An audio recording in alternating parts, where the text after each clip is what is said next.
Olá, colegas médicos, estudantes de medicina. Aqui é Francisco Cardoso, conselheiro federal de medicina por São Paulo.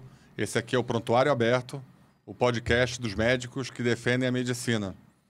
Nesse primeiro programa, juntos aqui, temos o Dr. Rafael Câmara, conselheiro estadual e federal pelo Rio de Janeiro, ex-ministro do governo Bolsonaro da Saúde. E o Dr. Diogo Sampaio, conselheiro federal pelo Mato Grosso, presidente do Conselho Regional de Medicina do Mato Grosso, que tem um longo histórico de defesa da medicina, desde lá da Associação dos Médicos Residentes, a Associação Médica Brasileira, na época que a Associação Médica defendia médico, né? Muita luta na Comissão Nacional de Resistência Médica, um dos responsáveis pelo decreto 85... Que derrubou o decreto dos mais especialistas. Que em 2015 derrubou o decreto dos mais especialistas.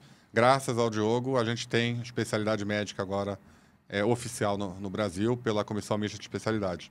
E o objetivo daqui é para os médicos e estudantes de medicina que estão angustiados com o que está acontecendo com a medicina no país saberem a verdade. Por isso que o nosso programa é o Prontuário Aberto.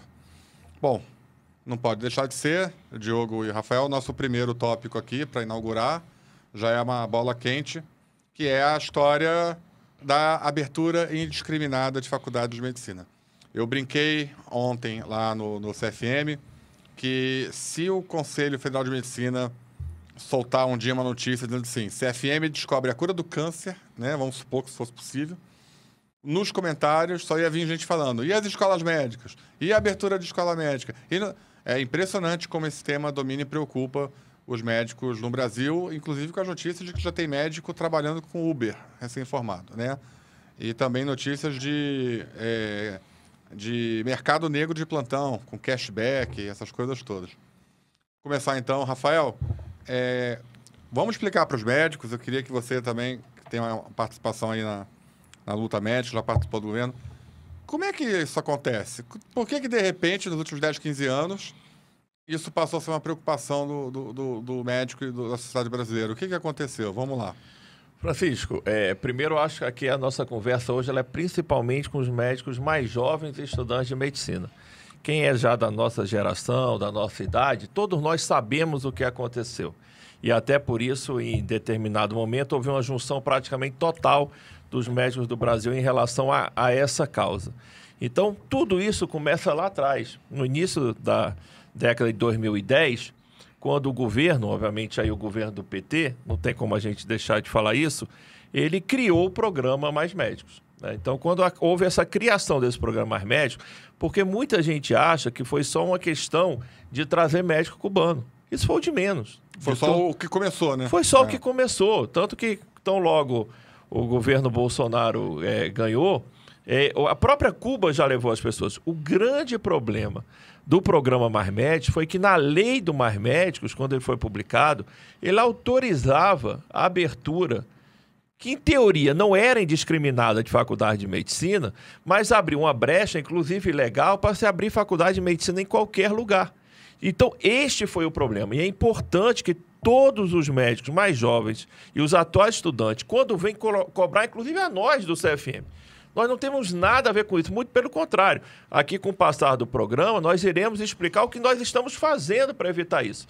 Então, este foi o problema original. E quando aconteceu isso, também era no mesmo período, o Diogo vai falar aqui, porque ele, inclusive, participou das mobilizações de médicos, foi junto também com a questão da lei do ato médico, que na época a presidente era a Dilma, que queria realmente destruir a medicina, e com toda a mobilização dos médicos, a gente conseguiu mitigar um pouco o problema e conseguiu ainda colocar algumas coisas na lei. Então, ao mesmo tempo, houve a lei do Mais Médicos, que permitiu essa abertura total de faculdade de medicina, e também a lei do ato médico, que ela vetou alguns artigos que prejudicaram a medicina. Com isso, os médicos todos, com ódio do governo na época, se juntaram e fizeram campanha forte contra o PT, que quase levou a derrota do PT em 2014 e levou a derrota do PT em 2018. E aí depois houve toda a cisão por causa da pandemia, que os médicos voltaram a se desunir. Ficou a metade para um lado, a metade da vacina, a metade da cloroquina. Só que hoje nós estamos aqui falando do maior problema que aflige os médicos, que é essa abertura total de faculdade de medicina. E nós precisamos nos unir novamente e saber quem é o verdadeiro inimigo da medicina brasileira. Diogo, o Rafael falou aqui da lei do Mais Médicos, né? E dos vetos à lei do ato médico, que foram num período temporal próximo. Mas para os médicos mais novos, muitos, inclusive, formados pelas faculdades de medicina abertas pelo programa Mais Médicos, eles ficam um pouco confusos. Você que estava por dentro aí na época da Associação Médica, da legislação, participou de muito bastidor de governo, o que a lei do Mais Médicos fez, na verdade, que permitiu isso? Por que ainda é permitido? E depois vamos tentar dar uma ideia aqui para os médicos, quantas escolas médicas abriram de lá para cá. Vamos tentar trabalhar isso. Você teve muita experiência nessa luta aí. Bom, acho que primeiro a gente precisa entender como é que funcionou o sistema da questão da lei dos mais médicos, porque o que foi vendido na época era só a questão do médico que vinha do exterior, como o Rafa falou, mas a lei ela trouxe um ponto especial para a destruição da medicina, que é o que a gente está vivendo hoje, que é a forma de abertura de escola. No passado, como é que funcionava? Você tinha que ir lá, no Ministério da Saúde, existia uma regra bem fechada sobre como abrir uma escola médica. Por exemplo, tinha que ter um hospital de ensino, né? Você ter uma faculdade de medicina, deveria, atrelado a essa faculdade, ter um hospital de ensino conectado a ela, muitas vezes da própria faculdade. Aliás, é isso no mundo inteiro, né, Francisco? Mas o Mais Médicos fez o seguinte: não, agora você não precisa vir aqui, não. Nós vamos fazer um edital e vamos dizer, olha, eu preciso de faculdade de medicina em tal cidade.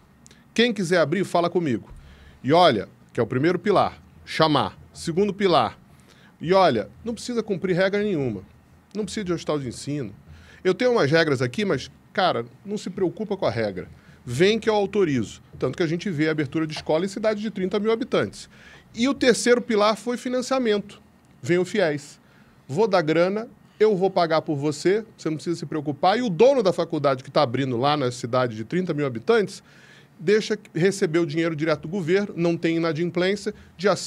Todo dia 5 entra o dinheiro do financiamento do governo para essas faculdades. Então, obviamente, houve uma explosão de escola. A primeira escola no Brasil foi na Bahia, em Salvador, em 1808. De 1808 a 1959, foram abertas 27 escolas só. Até o Mais Médicos, não tinha 100 escolas no Brasil. Hoje eu não posso dizer para você quantas escolas tem no Brasil, porque a gente está conversando agora, possivelmente tem uma escola abrindo em algum lugar do Brasil. Já passou de 400. Já passou de 400 escolas. Tem 292 lá prontas para abrir.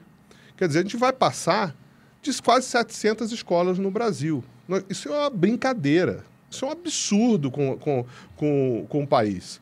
Não há nenhuma preocupação com a formação de qualidade do médico no Brasil. E aí é um problema que não é só para o estudante de medicina, nem para a medicina. É um problema para a população brasileira. O interesse é o seguinte: vem o político lá, na minha mesa, eu quero abrir uma escola ali onde eu tenho um reduto eleitoral, consigo abrir a escola lá no meu reduto eleitoral, para mim tá bom. Isso tá bom para todo mundo, o governador aprova, o tal senador aprova, e muito bem, obrigado. Dane-se se aquele egresso vai ser um bom médico que vai atender a população. E a gente está chegando nessa situação, né? Rafael, aí eu queria fazer um apontamento que, de fato, a escola de medicina ela é um negócio muito lucrativo para todos. Porque a escola tinha a garantia do FIES, pelo menos até recentemente, né? A escola tinha a demanda dos alunos. E isso gera repercussão nos municípios que têm as escolas de medicina. Você que, como secretário de Atenção Básica também do governo Bolsonaro, deve ter visitado quase todas as prefeituras do Brasil nos últimos anos.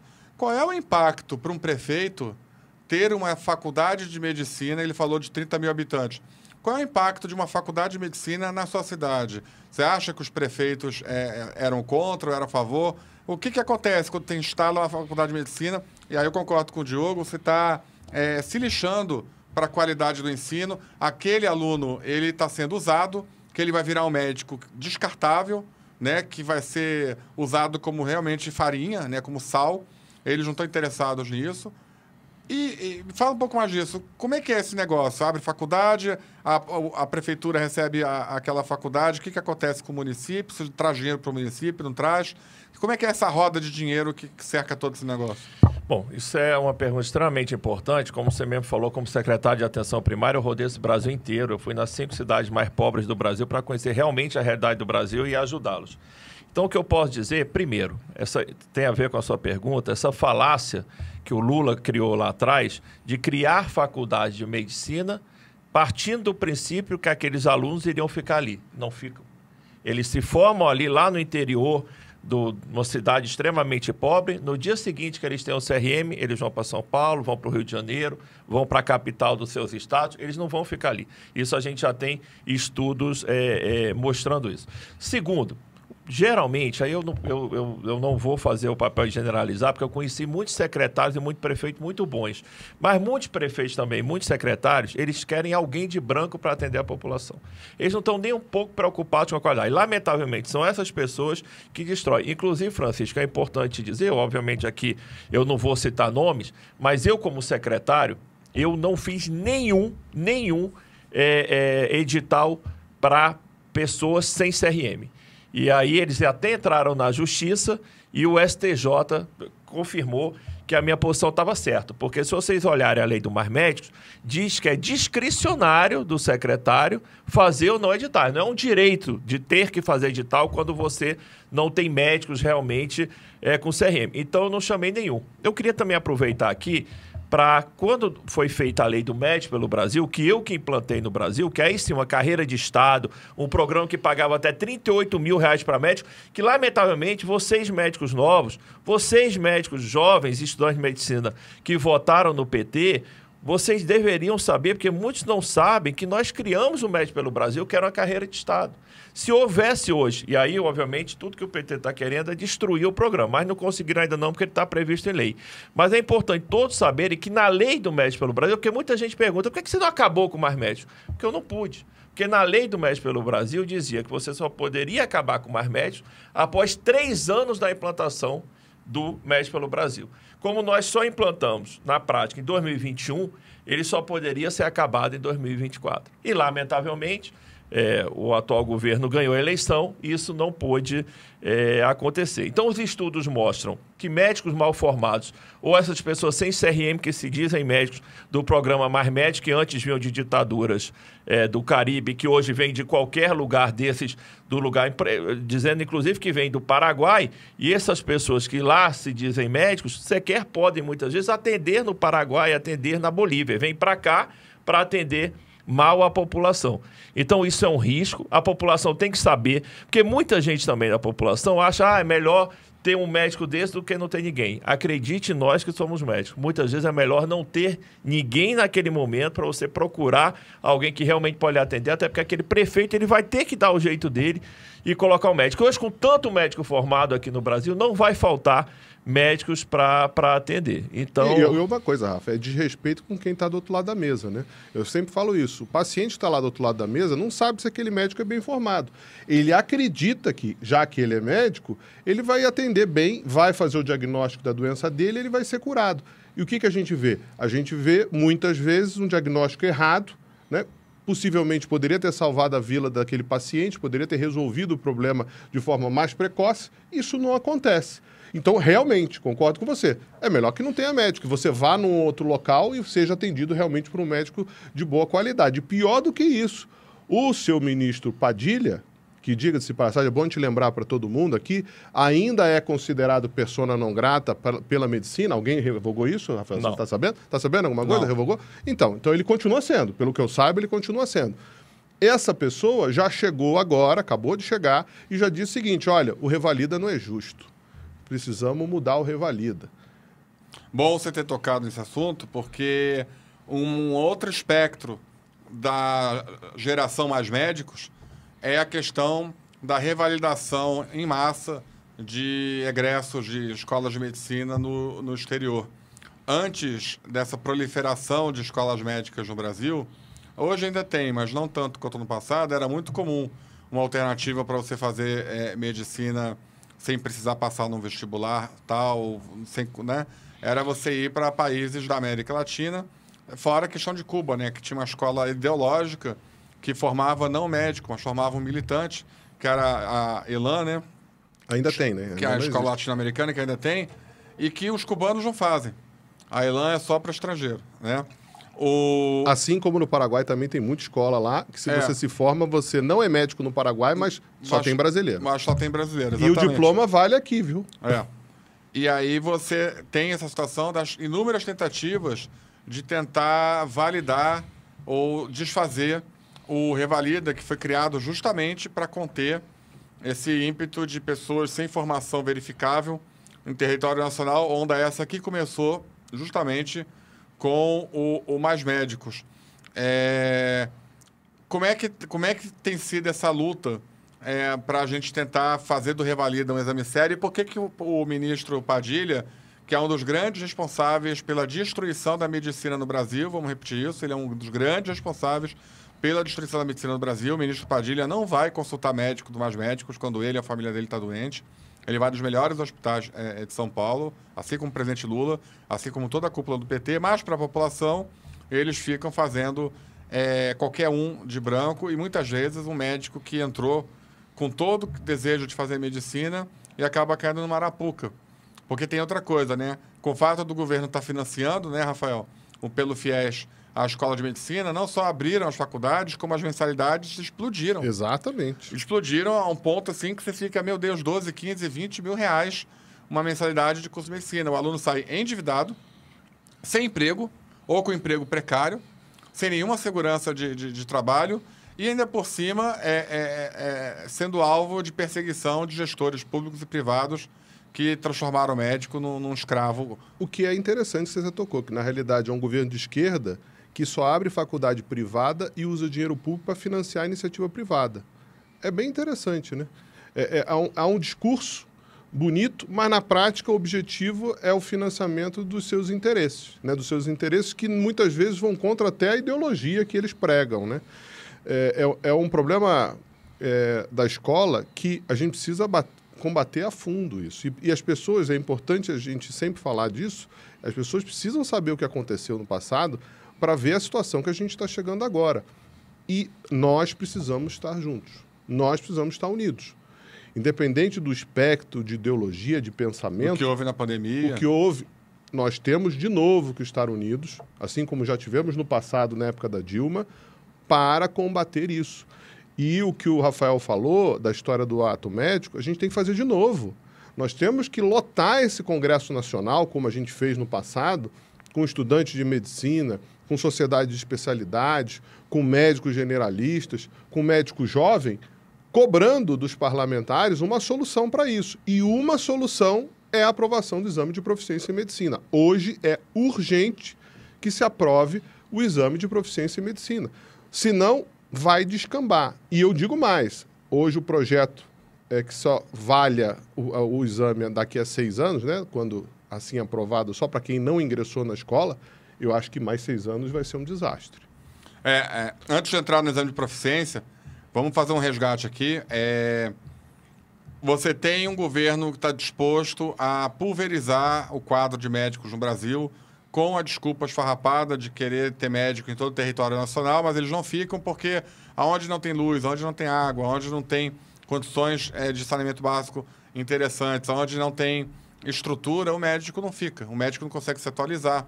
O médico vai para onde? Para a capital, né? Ou para a periferia da capital.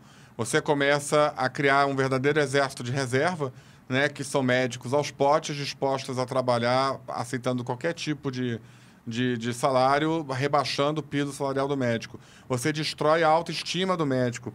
O que a gente tem visto ultimamente, Rafael Diogo, vídeos de recém-formados chorando porque a enfermeira gritou com eles, porque o gestor de saúde falou que eles tinham que atender 16 pacientes por hora, e esse médico, na boa, na nossa época, se um gestor falasse isso pra gente, ele ia tomar uma no meio da cara, né? Quem você pensa que é para falar isso comigo, né? Eu sou o médico daqui, e hoje em dia, os recém-formados, eles estão totalmente desamparados e sem nenhuma autoestima. Eles estão realmente se sentindo o pó do rabo da rabiola. E com mais médicos, trazendo médico estrangeiro, tirando o emprego de médico brasileiro para dar para fora, sem formação, abrindo faculdade de medicina a rodo, tentando facilitar o Revalida, você explodindo o número de médicos, já passou de 630 mil médicos no Brasil, não eram nem 400 mil quando isso começou lá atrás. Qual é a faculdade de medicina que quando você abre numa cidade, a cidade ganha milhões? O prefeito, milhões de reais entram nos cofres do município de impostos, de consumo, de tudo que vem junto com a faculdade de medicina. O que a gente... você falou do exame de proficiência, eu queria que vocês, Rafael e vocês falassem mais. O que é esse exame de proficiência? O pessoal fala, é igual ao exame de ordem da OAB? Sim, é um outro nome. É que a OAB é a ordem, então seria o exame do CFM, né? O que é isso? Por que isso, na visão de vocês, vai ajudar a diminuir a gravidade do que está acontecendo? E quais são outras medidas, Rafael e Diogo, que vocês acham que poderiam ser feitas? E vamos falar um pouco do que a gente já tem feito no Conselho Federal de Medicina, porque os médicos falam, vocês não vão fazer nada para impedir... Vocês não estão fazendo nada? O que vocês estão fazendo aí? Por que o CFM não consegue chegar e assinar uma resolução dizendo que está proibido a abertura de escola médica? Quem compete a abertura de escola médica? Qual o papel do CFM para impedir isso ou não? E quais são as ações que a gente está fazendo? Rafael, fala um pouco. Bom, isso é importante também, os médicos mais jovens saberem. Quem compete a autorização para abertura de faculdade é o MEC. É somente o MEC que pode autorizar ou não, e hoje a gente tem o MEC, Fala o nome, ministro Rafael. Camilo Santana, né, do PT, que é quem agora está provocando esse verdadeiro descalabro. O Conselho Federal de Medicina ele não tem poder algum sobre isso. Então, o que é que nós estamos fazendo? O Diogo vai falar muito melhor sobre isso, porque ele hoje é o responsável no CFM por a questão da proficiência médica, do exame, né? É que a gente vai fazer igual a OAB. A OAB, ela lá atrás, ela desistiu. O Brasil... 30 anos, né? O Brasil hoje é o país que disparado tem mais escolas de direito do mundo. Então, eles viram essa luta ela é inglória. Então, o que é que a OAB fez? Então, tudo bem, a gente perdeu essa luta, nós vamos fazer um exame. Então, não tem problema, você pode se formar, não é que a gente ache isso normal. Só que o lobby desses empresários é muito forte.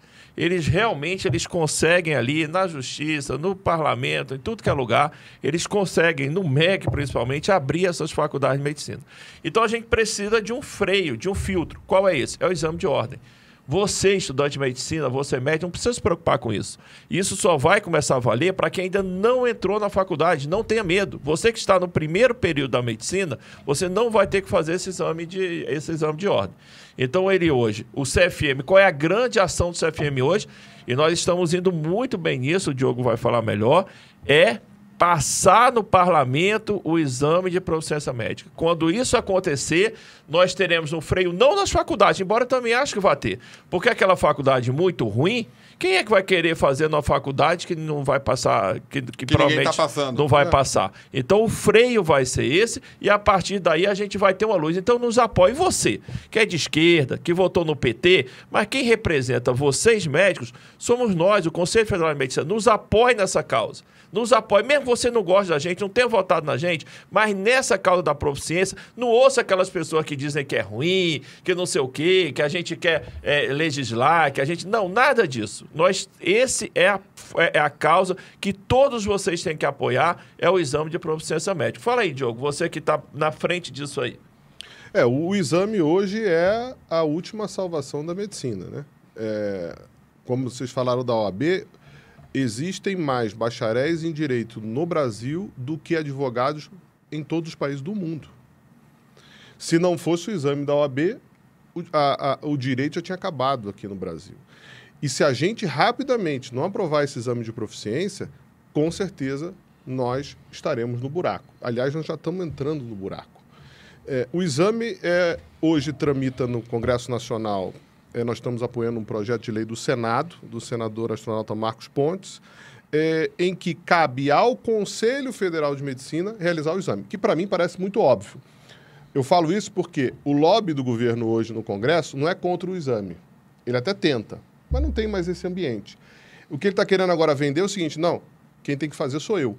Como se eles tivessem competência para fazer para todas as profissões, que não é só para médico. Por que só para médico? Não, tem que ser para todas. Porque não é só a medicina que está pleiteando exame de proficiência, não. Você sabe em casa. Quem está pleiteando a odontologia, engenharia, biomedicina, contabilidade já tem, e possivelmente outras assim virão assim que aprovar o exame de proficiência em medicina.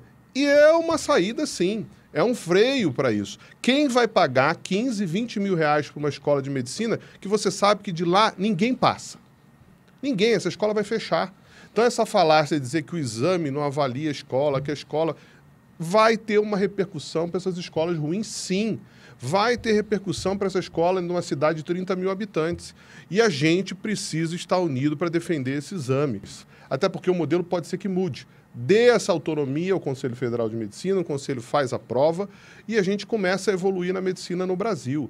Isso acontece em vários países do mundo, não é uma invenção do Brasil. Tem nos Estados Unidos, tem no Canadá, tem no Japão, tem na Inglaterra, tem na Índia, que é o local que tem o maior número de escolas médicas no mundo, duplicou o número de escolas médicas, lá está quase 800 escolas, a gente vai chegar lá, viu? Nessa velocidade, rapidinho a gente chega e passa. Só que a Índia tem 1,4 bilhão de habitantes. Sim, exatamente. A gente, com certeza, em número de habitantes, a gente tem muito mais escola do que qualquer país no mundo. Então, veja o desastre que eles estão fazendo com a medicina. E tem que dar nome. Eu falei para você, Rafael, tem que dar nome. O senhor Camilo Santana. O senhor Camilo Santana é o abridor de faculdade de medicina no Brasil. Nunca se viu na história do Brasil abrir tanta escola médica ou tentar abrir tanta escola médica como está acontecendo agora. E olha que se abriu muito, hein? No governo do PT foram mais de 200 escolas. Só que o Camilo, com uma canetada, quer abrir 292 escolas. Isso é um absurdo. A gente tem que falar isso claramente, a gente precisa apontar quem são os culpados da situação que está a medicina no Brasil. Então a gente precisa aprovar rapidamente esse exame. Existe hoje um ambiente no Congresso Nacional para aprovar esse exame. Inclusive, tem uma fala do senador Davi Alcolumbre dizendo que vai trabalhar para a aprovação desse exame no Senado e na Câmara dos Deputados também eu vejo um ambiente muito bom para a aprovação desse exame. E o relator agora na Comissão da Assunto Social é o Irã Gonçalves, né? Sim, que é o presidente da Frente Parlamentar da Medicina, ele que vai relatar esse projeto na comissão atual em caráter terminativo, né? Sim, e de lá vai para a Câmara dos Deputados. E a gente tem ido no Congresso, falado com os presidentes das casas, né, que estão prometendo ajuda e celeridade, porque é aquilo, né? Quem quer um médico mal formado, né? Quem é a favor de não avaliar um médico que a gente sabe hoje no Brasil que muitas escolas são ruins? Me diz quem é a favor. E qual o motivo? Fala para mim o motivo.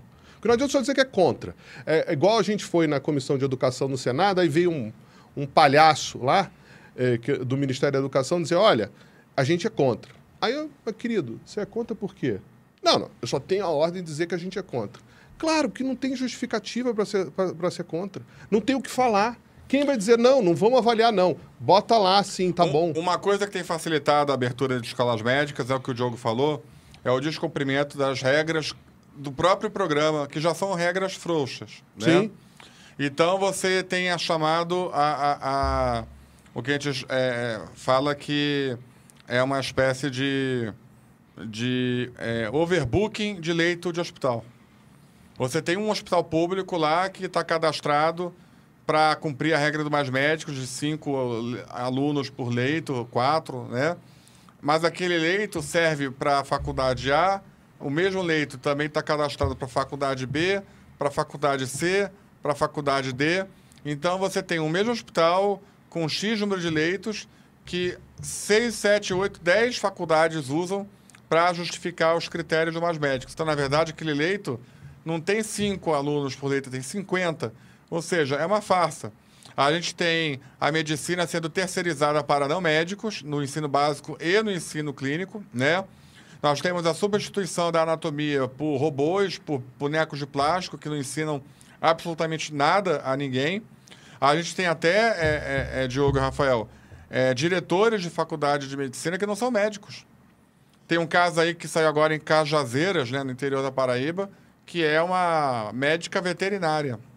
Ela é diretora da faculdade de medicina ou diretora da graduação clínica. Lembrando que na lei do ato médico, claramente, para ser coordenador de curso de medicina tem que ser médico, está na lei. E tem vários que não são e ninguém faz nada, a justiça não faz nada, o MEC não faz nada, a gestoria do MEC não faz nada.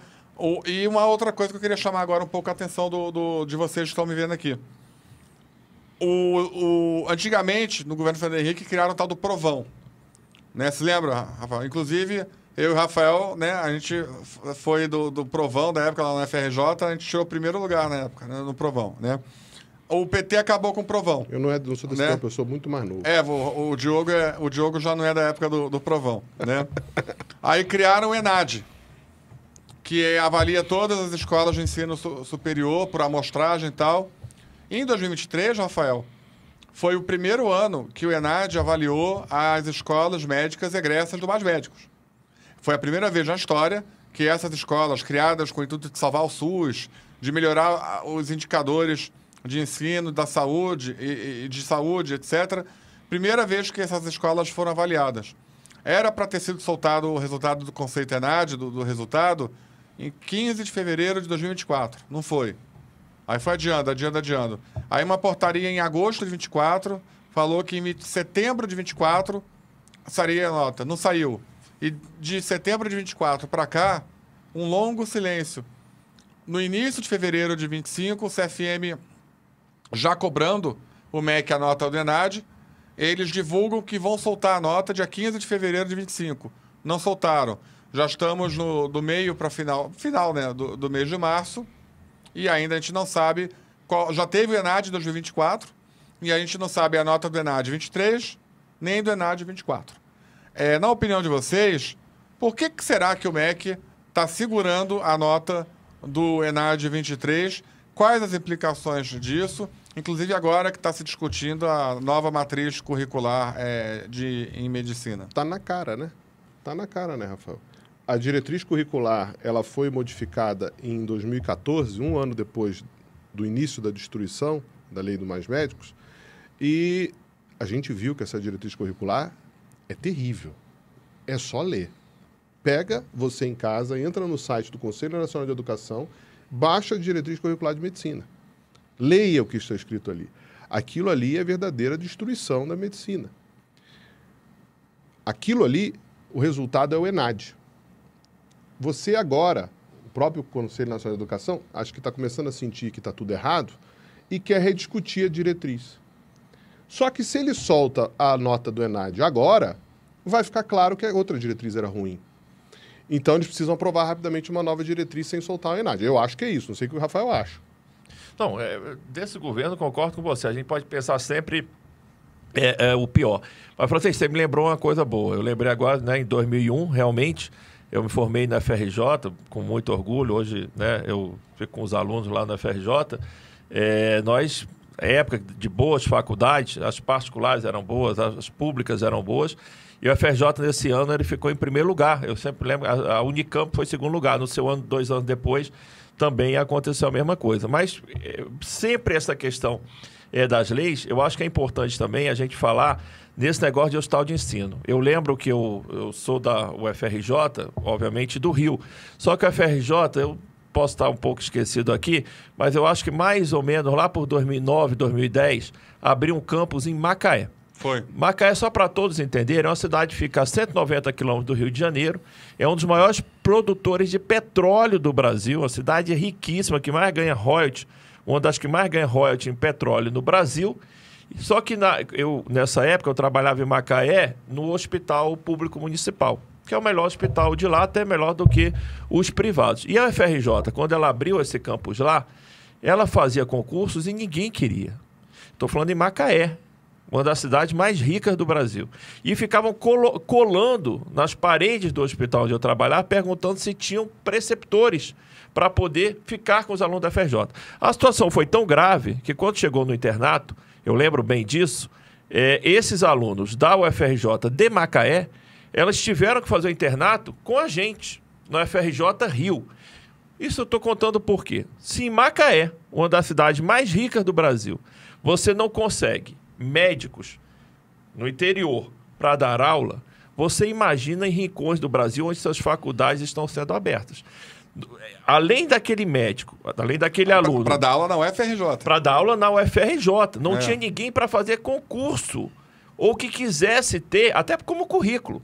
Você mesmo que não fosse concursado, você dizer que durante um ano foi professor substituto da FRJ, isso tem um peso forte. Eles não arrumaram ninguém. Então, além desse problema daquele aluno que tão logo se forme, ele vai sair daquele lugar, ele não vai ficar ali de jeito nenhum, você também não consegue arrumar médicos, mesmo com tantos médicos, que queiram ser professor desses lugares. Então, o que acaba acontecendo é que, de duas, ou você vai ter aula de medicina com não médico, o que é proibido, mas a gente sabe que acontece, como ele mesmo falou, diretores que deveriam ser e não são, ou você simplesmente não vai ter aula. Então, lamentavelmente, e aí eu falo novamente, não é só com a população, é com você. Todos nós podemos ter um acidente na estrada, embora nós tenhamos condições de pagar bons médicos, mas tem situações que o bilionário e o mais pobre, eles vão ser atendidos no mesmo lugar e pelo mesmo profissional. Na UPA ou no hospital de emergência na beira da estrada. E, sinceramente, hoje é uma roleta russa. Quando eu sei de atendimentos que amigos meus estão fazendo, principalmente em fim de semana, feriados, é um show dos horrores. Então, aí, por último, eu queria falar aqui sobre essa questão, porque muita gente fala, voltando aqui ao exame de proficiência, mas o que vai acontecer com esse médico que não vai passar? É problema dele. Problema dele. Não vai Isso ser médico. não é problema meu, nem seu, e muito menos a sociedade não pode assumir essa pessoa incompetente que vai matar principalmente as pessoas mais pobres. Eu não vejo, por exemplo, essa discussão para um piloto de Boeing. Se ele não tem condição, é problema seu. Você não vai me matar ou matar todo mundo que está dentro do avião por causa disso. Se você, eu fiquei 6 anos e daí? E daí, se vire, vai fazer outra coisa, vai estudar. Como muita gente do OAB só passa após fazer 10 anos de provas. É igual aquele discurso do Revalida, né? Coitado, o cara foi para o Paraguai, para um país estrangeiro, foi para a Argentina, fez 6 anos lá de medicina. E que a gente tem que fazer uma coisa? Não tem que fazer coisa nenhuma por eles. Eles é que tem que fazer por eles. Eles é que tem que estudar e passar. Esse discursinho de que, o cara fez 6 anos de medicina, ele vai ser o quê? Meu amigo, dane-se, não tô nem aí. Eu tô preocupado com quem é médico. Com quem O pessoal tem CRM. parece que não está preocupado com a população, né? Exato. E eu tô preocupado com a população e com os médicos com CRM que estão ficando sem emprego. Sim. Né? E outra coisa, um resgate histórico, né? Médico sem CRM, bizarrices do Brasil, né? Quando a Lei do Mais Médicos foi criada, ela previa a inscrição obrigatória nos conselhos regionais de medicina. Ou seja, bem ou mal, esses médicos ficariam sob os auspícios e vigilância dos CRMs. Poderiam ser punidos Poderiam ser punidos pelo CRM, poderiam ser caçados pelo CRM. Aí alguém teve uma brilhante ideia. Não, alguém não, Mandetta, né? Vamos falar então um pouco qual é o papel dos conselhos de medicina da época, incluindo o CFM da época, que não é o atual, e o do Mandetta, né, deputado Mandetta na época. Qual foi a ideia de gênio que eles tiveram? O Mandetta fez uma emenda à medida provisória, dizendo o seguinte, olha, então não vamos escrever no CRM, é genial, vamos escrever no Ministério da Saúde. Não vai ter CRM, vai ter RMS, Registro do Ministério da Saúde. Esse nome RMS, inclusive, foi sugerido na própria emenda do Mandetta, né? Sim, tá tudo escrito lá. Então, vocês saibam que se existe hoje em dia médico sem CRM no Brasil, é graças ao deputado Mandetta, que foi uma das escolhas mais lamentáveis do presidente Bolsonaro para o seu ministério. Né? O Mandetta e a tropa de ex-conselheiros na época que estavam com medo de intimação da AGU, né? Foram pedir para o Mandetta, tira essa da gente. E aí criaram essa bizarrice, nem o PT na época tinha tido uma ideia tão diabólica e agora vingou. Agora nós temos projeto de lei na Câmara dos Deputados para legalizar a contratação de médicos sem CRM pelo SUS. Ou seja, vai além do Mais Médicos, né? Tá lá o projeto de lei. Adivinhe qual foi o partido que criou isso? PT. Não me diga. Jura? PT? O partido que só vai em médico da elite.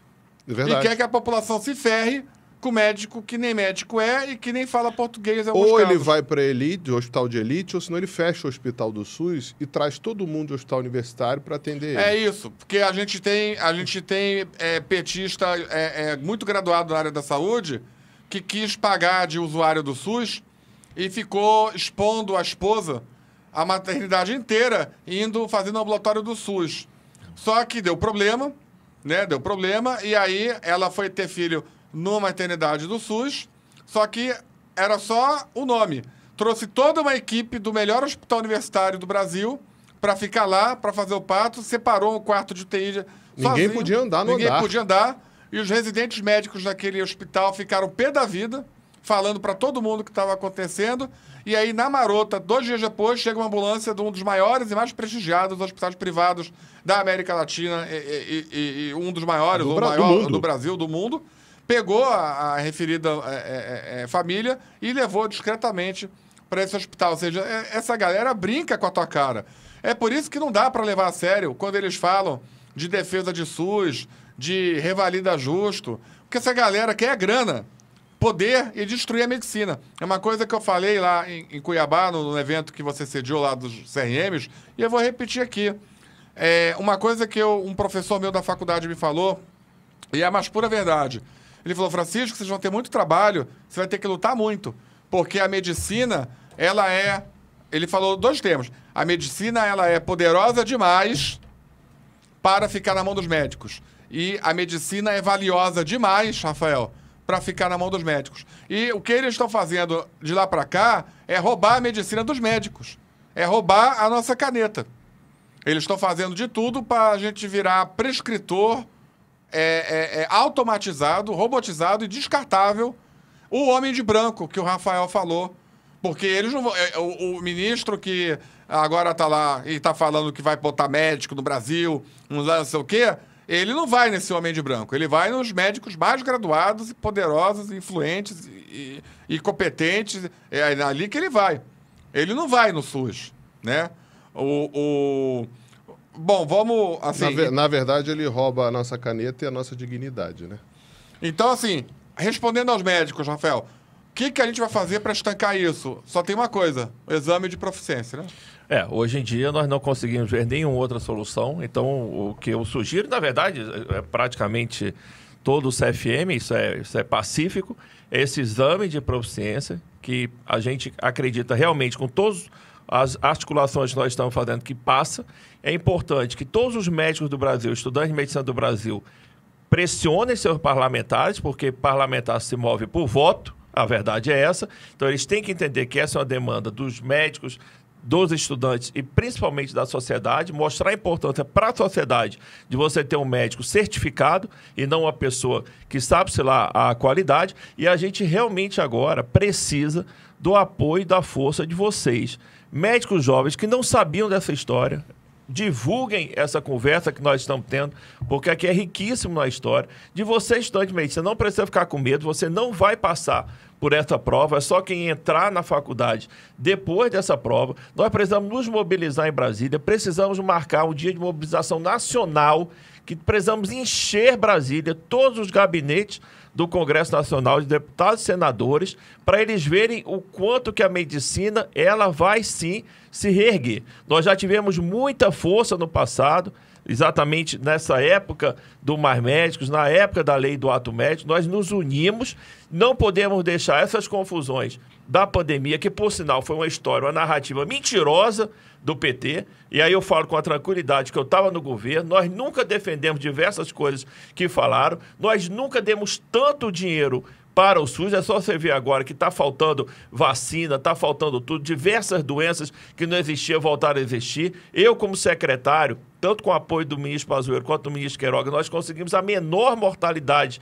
materna da história do Brasil. Então, é importante vocês entenderem, não caiam nessa mentira do PT, porque o que eles querem saber é só de medicina ideológica e, com isso, encher de gente para eles poderem chutar os médicos como estão fazendo. E hoje, você, médico, você não consegue mais plantão, você não tem mais concurso, e é exatamente isso que o Francisco falou. Por que hoje você não consegue mais reclamar de você ser maltratado no hospital? Porque você não é concursado, porque você não tem estabilidade, se você sair tem 10 para colocar no seu lugar. Então a única forma de nós mudarmos essa situação é nós nos unirmos, tirarmos essa ideologia nefasta e sim voltarmos até a dignidade de médico que nós sempre tivemos e sempre fomos respeitados pela população.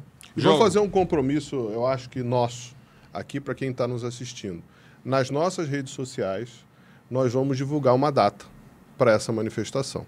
Nós vamos organizar, ver o melhor período na tramitação do projeto dentro do Congresso Nacional e a gente divulga isso aos médicos brasileiros e aos estudantes de medicina, principalmente, para que vocês possam se mobilizar e possam vir a Brasília numa determinada data, né, que vai ser importante para evoluir na tramitação e a gente consiga fazer pressão no Congresso Nacional para que isso saia esse ano, né? Isso tem que sair esse ano. Tem que sair esse ano. O presidente do Senado, Davi Alcolumbre, só para encerrar essa pauta, ele prometeu, né, em reunião essa semana com o CFM, que ele vai, até esse ano, ajudar a tramitar o projeto, que ele entende a importância do exame de proficiência. E, na minha visão, para responder ao anseio, não tem uma cura imediata, não é uma resposta imediata, não vai da noite para o dia parar isso, tá? E a gente precisa se unir pelo exame de proficiência para, no segundo momento, tentar ver o que a gente consegue fazer com relação à MEC e também a judicialização das faculdades de medicina, que é outra situação que fica para um próximo programa, porque tem coisas interessantes. Tem um juiz do DF que sozinho está abrindo mais faculdades de medicina por liminar do que o próprio MEC. Né? O que será que está acontecendo? Né? E por que ninguém faz nada, né? Ninguém faz nada. A própria médica lá titular da USP, né, que é conselheira do Conselho Nacional de Educação, né, doutora Ludmila Já, citou numa matéria grande, na Folha, no Estadão, não sei, sobre a indústria das liminares. Então, já fica aí para o próximo programa a indústria das liminares. Bom, vamos falar agora do segundo tópico de hoje, que é um tema que está muito recorrente no Brasil, que é a questão do aborto. E ninguém melhor para falar de aborto do que o nosso principal líder pró-vida, médico do Brasil, o doutor Rafael Câmara, mas também temos o doutor Diogo aqui, muito ativo nessa luta, eu também bastante ativo. Rafael, agora virou moda fazer aborto por qualquer coisa, né? Teve uma notícia aí que a Justiça liberou o aborto em São Paulo porque a paciente alegou que o parceiro sexual tinha retirado o preservativo durante o ato sexual. Uma coisa impossível de você comprovar, né? É um momento muito íntimo, né? Que você não documenta, você não filma, você não tem testemunha. E aí agora qualquer coisa virou alegação para aborto. E recentemente o Ministério Público do Distrito Federal e Territórios, né, numa postura vergonhosa e lamentável, teve a audácia de soltar uma recomendação para que a Secretaria de Estado de Saúde daqui do Distrito Federal fizesse aborto até em crianças de 38 semanas. Tipo, a criança está a 5 minutos de nascer e você pode matar a criança. Houve uma grande mobilização da deputada Bia Kicis, eu também, e outras pessoas, nós fizemos requerimentos às câmaras recursais do Ministério Público e ontem, se não me engano, a Bia Kicis anunciou, Sim. As câmaras recursais cassaram essa recomendação desses promotores iníquos, desses promotores que são a vergonha do Brasil, né? Estão lá para defender os direitos de quem? Esses promotores. Rafael, como é que está essa história? Agora, tudo virou aborto e qualquer coisa que você tente fazer para fiscalizar o aborto no Brasil cai na mão do Supremo Tribunal. Como é que é essa história aí? Então, Francisco, esse assunto realmente ele mexe comigo. Como você falou, eu desde 2018, quando eu fui falar na DPF 442, e aí me entristece até como classe, de 10 médicos que foram falar lá, eu fui o único que fui falar contra o aborto. 9, inclusive a FEBRASO, diversas instituições, Fiocruz, foram falar a favor da descriminalização do aborto. Enquanto eu estive no governo, eu fiz diversas ações, inclusive sobre esse tema, a portaria que obriga a notificar o estupro, né, que por sinal essa recomendação ela continua vigente, porque pela Lei de Violência Sexual de 2018 é obrigatória a notificação, porque deixou de ser condicionada à vontade da vítima. E o meu manual que eu fiz continua vigente também, porque a Anísia não teve coragem de revogar, tentou e depois voltou atrás, e o Padilha também não, que você, nesse manual, ele também obriga a notificação do aborto. Aí você falou de duas situações que eu queria discutir aqui. vocês terem ideia, isso tudo aí vem o PSOL, né? O PSOL hoje... É o partido do aborto. É o partido do morte. aborto que usa, lamentavelmente, a justiça e muitas vezes o STF. E aí tem a ver também com a minha resolução do CFM, que ela foi suspensa pelo ministro Alexandre de Moraes, que proíbe o procedimento bárbaro e cruel de assistolia fetal, né? Que foi aprovada pelo Conselho Federal de Medicina. O ministro Alexandre de Moraes, a pedido do PSOL, suspendeu. E aí você, que é contra o aborto, a gente tem que pressionar o Supremo Tribunal Federal a pautar, porque a gente tem certeza que nós temos votos no Supremo Tribunal Federal para ela voltar a valer.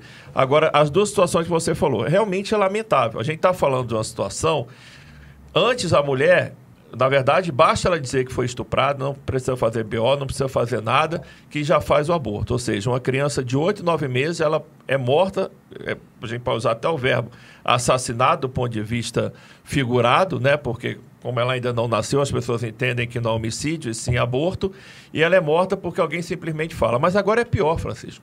Não precisa mais sequer falar que foi estuprada. Agora é só você dizer que na hora alguém ali tirou a camisinha, como você mesmo falou, não tem como provar, e aí você vai e mata uma criança de 8, 9 meses, o que bate também com essa situação do Distrito Federal, que isso é maldade. Eu consigo conceber uma pessoa defender o aborto até 12, 3, 4 meses, eu discordo totalmente, mas eu consigo entender aquela pessoa. Agora, eu não consigo entender um ser humano que defende o assassinato de um bebê de 8, 9 meses de gravidez. Sendo que aquela mulher ela não é obrigada a ficar com aquele fruto que ela entende, ou que realmente foi, ser fruto de um estupro, de uma violência sexual. Ela pode interromper aquela gravidez e colocar para adoção, mas não.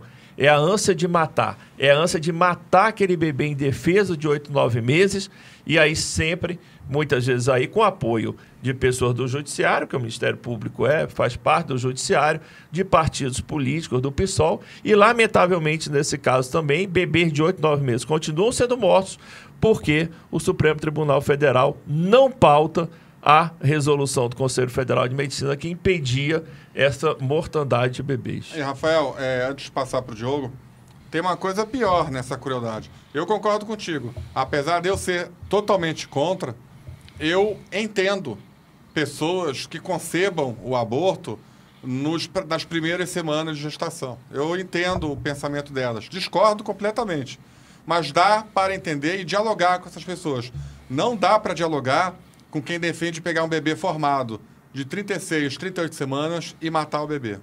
E aí uma coisa, Rafael, que me preocupa muito, infelizmente, parte do que eu vou falar agora, ela tem que ser cifrada, porque envolve questões muito pessoais, né? E você sabe que esse procedimento de assistolia fetal, ele é complexo. Ele depende de médicos altamente treinados, equipamentos que não são equipamentos fáceis de se conseguir.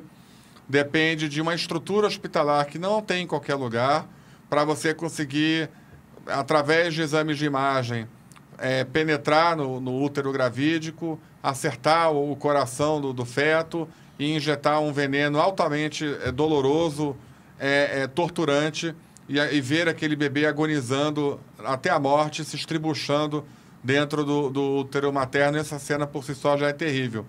Mas o que me parece, eu queria saber a sua opinião, é que, dada este nível de complexidade, que não é em qualquer lugar do Brasil que se poderia fazer isso. E o que me preocupa é que, eventualmente, não está sendo feito isso. Que estão apenas matando bebês, muitas vezes esquartejando eles vivos dentro da mãe, e depois que bota no prontuário que foi a assistolia fetal. Isso é mais perverso e cruel ainda.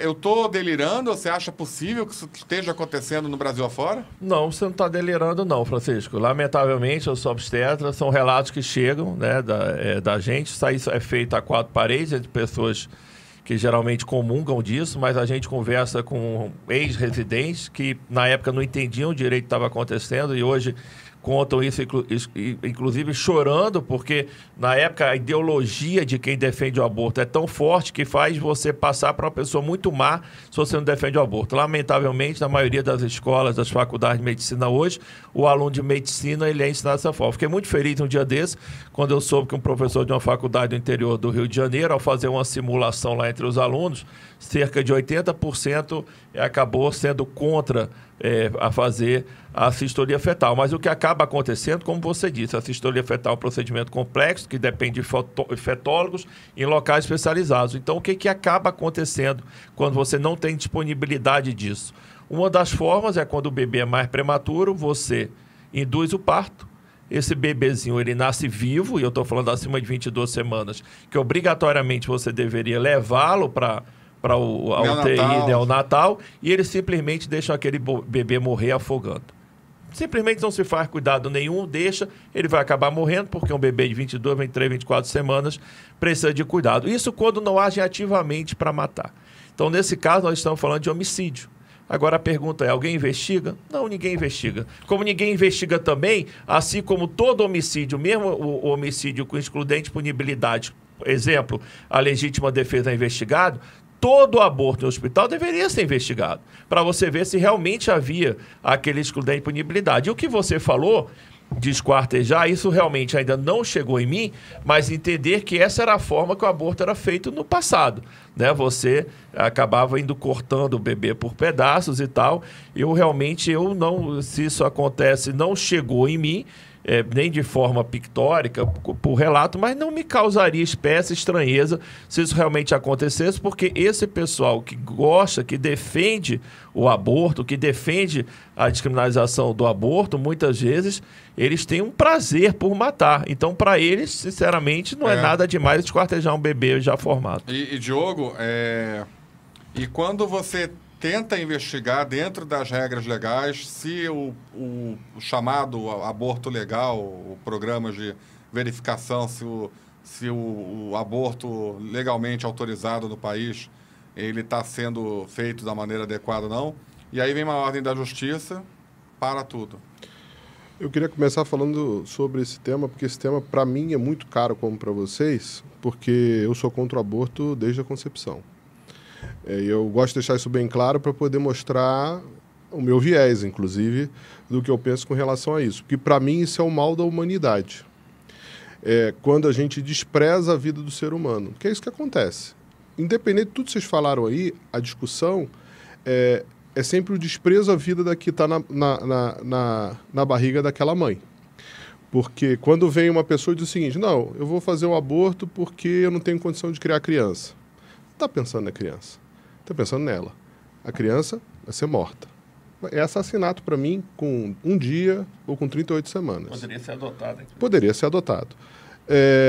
Quando ela fala que rompeu a camisinha, ela não tinha nada a ver com isso, ela engravidou, ora, a criança não tem culpa, ela é vítima igual. Mas o que importa é a mãe. Ela, sim, tem o poder de decidir sobre o corpo dela. Mas aquele corpo que está lá dentro dela não tem direito nenhum. E não é só no Brasil, não. Isso é uma corrente que corre o mundo. Por isso que eu falo que é o mal da humanidade. E essa criança é assassinada. Por que eu falo que... eu acho que a gente tem que ser mais técnico, né? Eu tenho, obviamente, a questão religiosa, eu sou católico, mas quando há concepção, quando juntam 23 cromossomos da mãe e 23 cromossomos do pai, dali até dar à luz, nada mais foi acrescentado pelo pai ou pela mãe. Nada mais. Tudo que acontece ali dentro acontece após a concepção. Então, dizer que a vida é a partir de qual data ou qualquer semana, nada foi acrescentado àquilo. A partir daquela maravilha que é a vida, a união dos cromossomos do pai e mãe, você já tem a vida do ser humano. Eu tenho uma frase que me marca muito, eu estava até aqui quando a Rafael estava procurando, para eu não falar besteira, né? De um venerável, que eu li, adoro o livro dele, acho que eu recomendo para vocês que estão em casa, para você, Jérôme Lejeune. Jérôme Lejeune é um venerável, quer dizer, está próximo a virar santo, mas qual é a história dele? Ele era médico igual a gente, francês, muito famoso, ele que descobriu a síndrome de Down. E ele é um geneticista conhecido, foi da academia francesa, respeitado no mundo inteiro, fazia 1000 palestras no mundo inteiro, e ele começou a ver que quando os seus pacientes de síndrome de Down, que ele começou a acompanhar, e as pessoas tinham medo, porque achavam que pegava por encostar e atravessava a rua para não ficar perto de um paciente de síndrome de Down, ele falou, não, isso é genético, não tem problema nenhum. E tinha um amor muito grande para esses pacientes. E ele percebia que muitas pessoas faziam o aborto porque não queriam ter aquela criança. Ele começou a defender a vida a partir daquele momento e ser contra o aborto, porque deveria, mesmo aquela criança com síndrome de Down, ter direito à vida. E ele foi perseguido, Rafael, por isso que você fala da história da gente defender, ele foi perseguido, foi afastado de todas as suas funções na academia, foi demitido de todos os empregos. Nós estamos falando do cara que descobriu a síndrome de Down. E aí ele tem uma frase que eu gosto muito, que eu queria achar, eu achei, e eu vou dizer para vocês. O aborto é a interrupção de uma vida que incomoda. A idade não tem nada a ver com isso. Não importa a idade. Porque aquela vida incomoda. E aí, ó, é o que ele avisa. Cuidado com os idosos. Eles correm perigo. Sim, é a eugenia em curso, né? Todas as leis modernas do aborto vêm do movimento eugenista do início do século passado, que foram, vamos dizer assim, melhoradas, entre aspas, nos regimes nazifascistas, especialmente na Alemanha nazista, a partir da década de 30. Não é à toa que o aborto foi introduzido no Código Penal brasileiro em 1940 e está lá até hoje. Então, é até interessante que eu tenho uma aula sobre isso, que é as origens nazifascistas das leis modernas de proteção à mulher, né? Como eles chamam, como os nazistas já chamavam o aborto. Então, esse termo de proteção da mulher, proteção do direito da fertilidade, isso vem desde o nazifascismo e não mudou até hoje. E é isso que você falou, é uma luta contra a vida. Temos bioeticistas que defendem até o aborto pós-parto, dizendo que a vida ainda não está completa. Então, a frase do venerável é perfeita. A idade não importa. O desprezo pela vida é o que move a maldade. E, infelizmente, é uma coisa satânica. Eu não consigo olhar na cara de pessoas que eu vejo que estão defendendo aborto de bebê já formado, ou esquartejar bebê, ou deixar o bebê nascer e deixar o bebê morrer sozinho. Ele defende porque ele não foi abortado. Exato. Se ele não estava aqui. Bom, isso também vai ser pauta do nosso próximo Prontuário Aberto, que tem muita coisa ainda evoluindo nesse tema. Para finalizar, nesses minutos finais, nós fomos agraciados essa semana com mais uma brincadeira, né, vamos dizer assim, sem graça, dessa vez do Conselho Federal de Farmácia. Você vê, Diogo e Rafael, que o Conselho Federal de Farmácia, apesar de já ter perdido na Justiça, em definitivo, ano passado, esse assunto, eles, meses depois, vieram agora e republicaram uma resolução que autoriza o farmacêutico a prescrever, a fazer exame médico, né? A fazer... Atender na urgência. Atender na urgência e emergência. Transformaram o farmacêutico em médico na canetada. Eu queria perguntar para você que está nos ouvindo, você quer ser atendido na emergência por um farmacêutico? Você quer que seu filho doente seja atendido no pronto-socorro por um farmacêutico, graças a essa resolução do Conselho Federal? Primeiro lugar, o Conselho Federal de Farmácia tem direito de fazer uma resolução dessas ou não? O gestor do hospital é agora obrigado a contratar farmacêutico para atender pacientes no pronto-socorro. A farmácia ela vai ser obrigada a aceitar prescrição feita por farmacêutico, às vezes o próprio farmacêutico da farmácia, né? Como é que fica aí essa discussão e o que o CFM está fazendo para tentar combater isso aí? Francisco, primeiro eu acho que é importante a gente aqui, eu falo com muita tranquilidade, eu tenho um carinho enorme pela farmácia. Os meus pais, os dois, são farmacêuticos. Então eu falo isso por quê? Porque eu tenho certeza absoluta que isso não é demanda da enorme maioria dos farmacêuticos. Que quando fizeram a faculdade de farmácia, eles sabiam o que queriam, qual era o métier deles, o que eles realmente se propuseram para fazer durante a vida. Lamentavelmente, isso aí me parece, claramente, obviamente, por nós não sermos do Conselho Federal de Farmácia, não sabemos exatamente o que os motivou, mas claramente isso é uma medida para jogar palanque, né? Porque você deve ter ali uma turma que gostaria de fazer isso, e aí você com isso ganha votos. Isso é algo que já foi julgado diversas vezes, foram feitas outras vezes, o Conselho Federal perdeu, e agora o CFM... Conselho Federal de Farmácia. De farmácia, exato. E aí o que o CFM sempre fazia até então? Ele entrava na justiça, derrubava a resolução. Só que isso a gente entende hoje, nós tivemos uma plenária para discutir isso, que somente isso não está mais os detendo. Eles vão perder e vão fazer outra, muda uma vírgula, muda um parágrafo e vida que segue.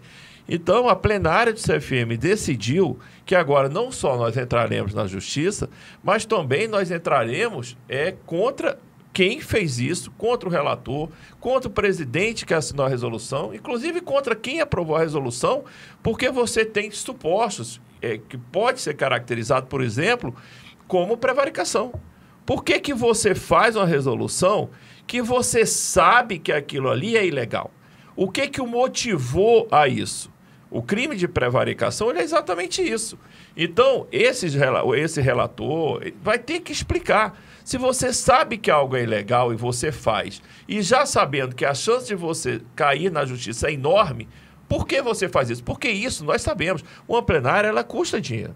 Você tem que pagar jeton, você tem que pagar passagem para os conselheiros. Então, você está gastando dinheiro público para algo que, sabidamente, você sabe que vai cair. Então, dessa vez, o Conselho Federal de Medicina, ele vai agir de uma forma mais dura, até para passar o recado para outros conselhos que insistem em querer usurpar as prerrogativas da medicina, além de outras ações também que a medicina pode fazer para lutar contra isso.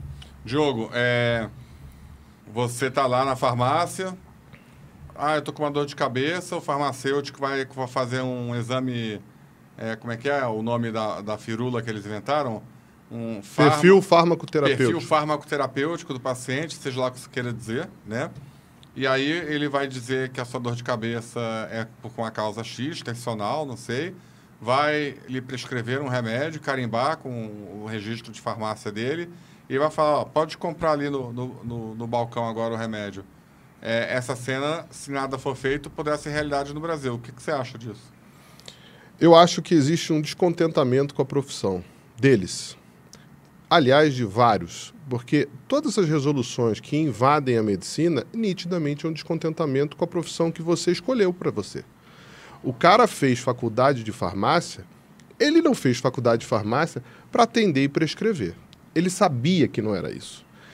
Ele fez faculdade de odontologia, ele sabia que ele não ia fazer cirurgia plástica na cara das pessoas. Um cara que fez faculdade de biomedicina, agora nem tanto que tem gente que está fazendo biomedicina para tentar burlar, porque já que não passa na faculdade de medicina.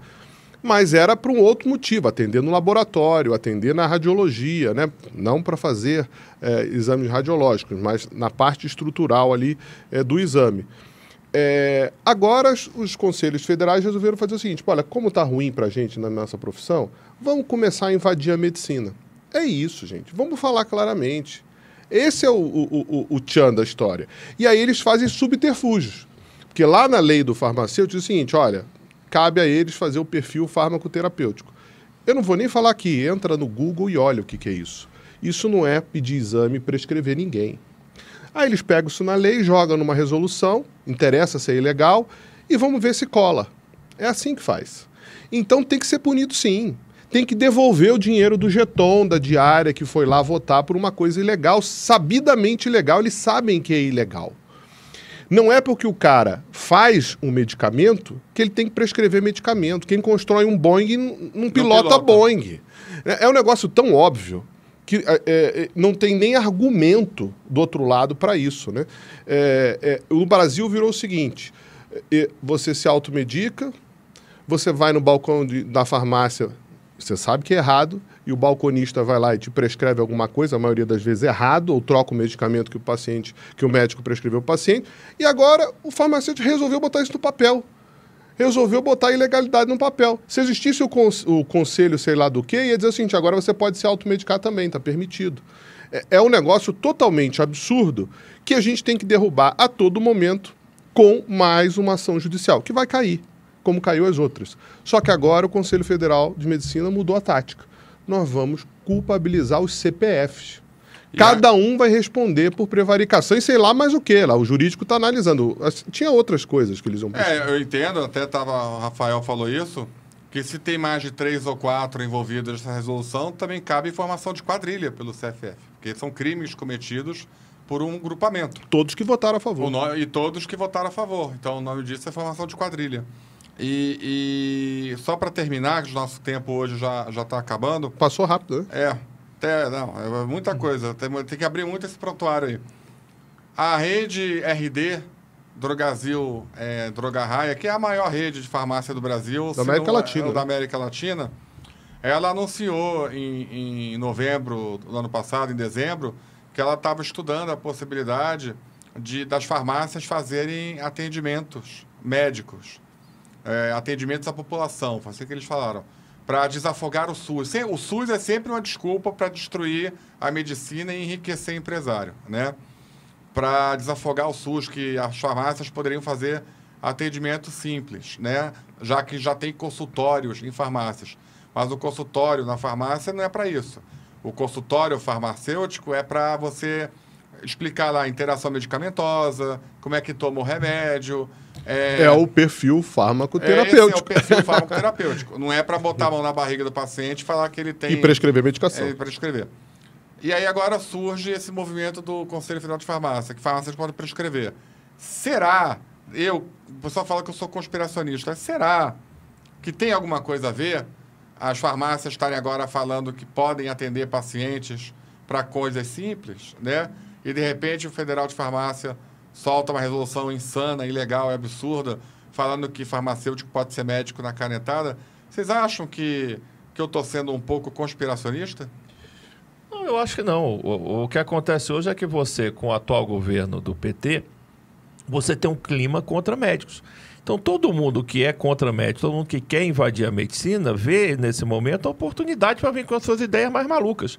Então, embora não necessariamente, eu não estou dizendo que haja uma interlocução entre isso, mas simplesmente é só você ver. A gente está falando aqui da farmácia, mas recentemente o presidente do Conselho de Odontologia, ele também disse que a partir de agora os odontos também podem fazer plástica no rosto, não foi isso que ele falou? E diversos outros ataques. Então você nesse ambiente completamente conturbado, sem lei, o governo do PT odeia médico, né? Assim, isso é histórico, o atual ministro da Saúde foi considerado persona non grata, né? Pelas entidades médicas da época que ele era ministro. Então essa situação que a gente está. Então somos nós, é importante você médico entender isso. Somos nós sozinhos do Conselho Federal de Medicina que estamos na luta contra esse pessoal. Hoje é a única entidade médica que pode se dizer que tem total imparcialidade nessa questão. Tá?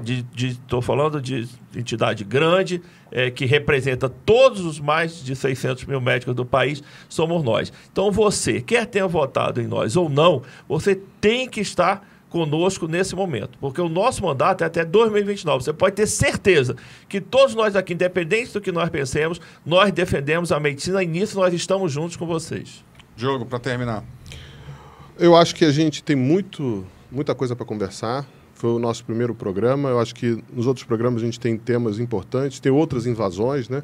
Prescrição, a enfermagem também se acha no direito de prescrever agora, a torto e a direito, usando o PNAB, né? Que num outro programa o Rafael pode explicar muito bem qual é o conceito e por que isso foi criado.